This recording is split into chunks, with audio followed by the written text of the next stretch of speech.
Hello, welcome to On the Mic, Episode 5. My name's Mike Albee. This is Jonathan Solorzano. We're both licensed attorneys in Arizona, and we're here to provide free legal information to you based on frequently asked questions from our clients. And please understand that this is not meant to be legal advice, and we are in no way forming an attorney-client relationship. Today, we're here to talk to you about how to talk to your attorney. And we think it's important because we know we're not the only attorneys in town, and we think that no matter what, you should go and seek legal counsel. And when you're seeking legal counsel, well, for your issue, and when you're seeking legal counsel, it's important to have the right questions. Jonathan, what kind of questions could I ask you if I need you as an attorney that are going to help navigate you to solve my issue?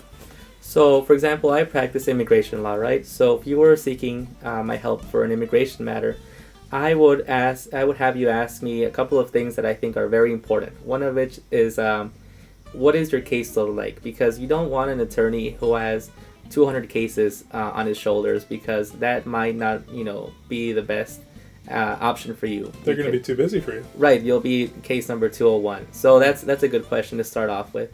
Another is, I want you guys to feel comfortable when you're talking to your attorney.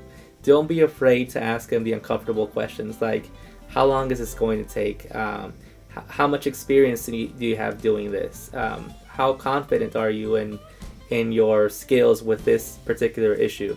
Because even though it might be a little bit uncomfortable, these are questions that are very important to ask, because the attorney is bound by an ethical duty to tell the truth and give you as much reliable information as possible. So it's to your benefit to ask these questions. Awesome. Do you think of any other tips that we could give them? I would say be honest with your attorney. That's the biggest thing. Biggest issue that I run against is when I'm dealing with a case and then 4 months later I find out something that completely changes how we would have approached everything. So be honest with your attorney. There's ethical rules. Once you form an attorney-client relationship, that information that you give them is privileged. So don't be afraid that they're going to go tell their friends or tell their spouses or tell your friends or publish it, anything like that. Be as open and honest with your attorney. The best thing that they can do to help you is to have all of the information. Yeah, that's exactly right. And attorneys, we get a bad rap, right? In jokes and in the movies. But in reality, we are a team. Once you hire us and we form that relationship, your interests are our interests. So it's in your best interest to give us the truth. I know, and I had some clients that I understand they're trying to help out their case. So they might omit something or lie about something because they think it'll look better with their application before immigration court or any other court. But in reality, it just hurts their case, because once we get surprised with information that is negative to your case, we don't have the time that we would have had to prepare for that event. So like Mike said, be honest, be open, and trust your attorney. That's why you're teaming up with him. Yeah, and I think that's a good point. Trust your attorney, and if they're giving you advice, do everything that you can to follow that advice.